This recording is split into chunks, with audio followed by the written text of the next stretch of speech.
How to Spot a Narcissist Before It's Too Late, Part 2.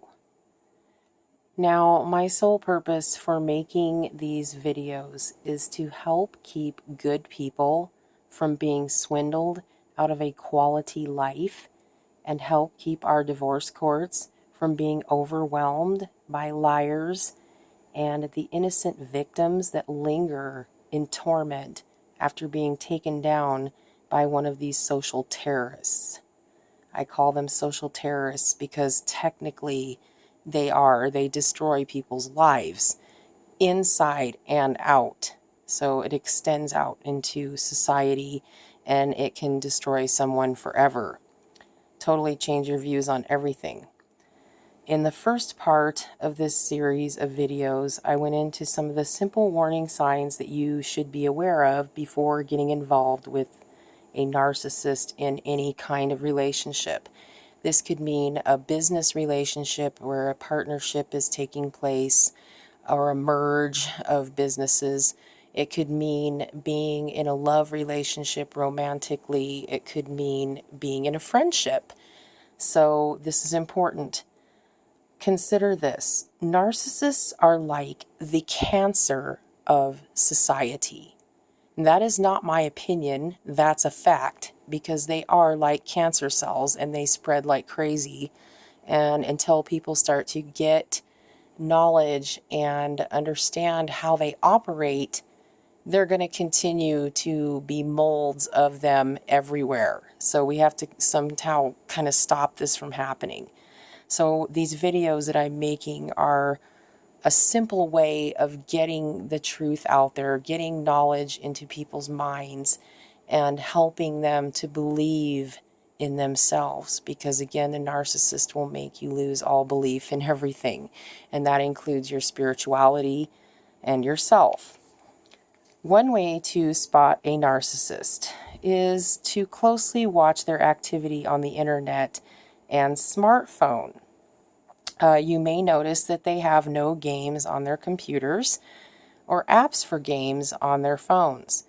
And one reason for this is because their entire lives are a game that uses people and feelings instead of imaginary characters on an app. Real life tampering is far more entertaining to them. They seem to make life as close as they can to something like a soap opera on TV. And sometimes it's because they had a parent or a grandparent, or it could have been an aunt or an uncle or a cousin or a friend even that had this type of programming on the TV a lot when they were younger, or maybe even going through teenage years, adolescence. A lot of what they do behavior-wise looks almost like an episode of Days of Our Lives. Most normal people can watch an episode of a soap opera and ask themselves, is this the way people really act in real life? A narcissist watches these shows and learns to use similar behaviors and manipulation in their real lives. So the narcissist thinks that apps and games on the phone or computer are silly. Narcissists use their phones or computers for a completely different reason. You may find things like spy apps, malicious malware, porn, dating websites, or hacking other people's phones or computers. They always need to know what others are doing, even if it's none of their business. They feel so insecure about themselves and their relationships with others that they are hell-bent on finding out as much as they can about you and your personal life, and they do not believe that they should be watched or questioned about their own personal lives. A narcissist in a relationship is pure hell. Once you are knee-deep in with one, they will try to force you to throw away any belongings you may have kept from any old relationships. This could mean being forced to throw away old photos, jewelry, clothing, gifts, etc. I could go on and on here. But you can be sure that the narcissist will keep everything that they have accumulated from any past relationships of their own, and they will even go as far as hiding such items in lockboxes, safes, hidden drawers, and even lockboxes at their banks. Maybe even ask a friend to hold on to or hide these items for them until they ask for them back. Their environment or homes are usually pretty well organized and clean looking, but not necessarily clean, because they tend to wipe things and make it look clean. It's really not. It's usually just loaded with bacteria and germs and disgusting things I'm not even going to get into.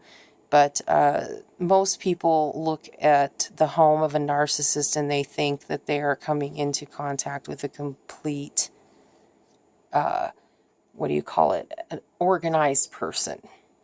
They look very, overly normal almost. So they don't want you to think that they're a psycho. This is simple. They are not self-propelled individuals. They need much reassurance from others in order to start new projects or even a new job or career.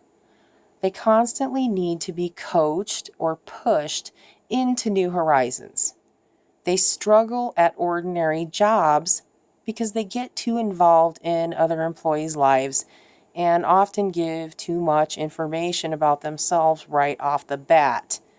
They cause major drama in all of their job environments or work environments, and tend to put good employees up against each other in invented situations that didn't exist prior to them being at this job or on this job site. They will even go as far as getting other employees fired for no good reason at all. They are excellent stalkers. They feel that they have the absolute right to do this. But if you stalk them back, you are a psycho. I'm starting to run out of time here on this recording. Obviously, I have to get back to some other things that I'm doing. So I will continue on this subject of narcissistic stalker or stalkers in part 3 of this series. And I'm hoping I can get this out there soon, because this is a huge topic that I've heard of just within the last couple years. People have asked me a lot of questions about this, so I want to get to that because it's very important. And again, I ask you to please support my life experience videos by hitting the like button. And this lets me know that there are real people out there with real situations that may appreciate this type of information. So the more likes that I see, the more information I'm going to give, because I am telling you from my own experience that this is how it is, and it never changes. Once you get involved with a narcissist, it's very difficult to get away from one too as well. And I'm also going to make a part 4 about leaving one, and leaving one safely and securely. And this, again, more important stuff. So if you're interested in seeing more, please hit the like button and feel free to leave positive comments. I always love to hear from people, so don't think that I'm not seeing your comments. I really do see them, and I love them, especially if they're positive. I may not get back to these comments because I really do feel like I need to be safe myself. And there are reasons why I don't put my name or any other information on this site. So you can ask me questions. If you have questions, leave it in the comments. I will try to get to that as soon as I can. I hope everyone is doing well, and I hope that you have acquired some knowledge or some kind of helpful information. So please come back again. Again, hit that like button, and I will hope to see or hear from you soon. Bye-bye.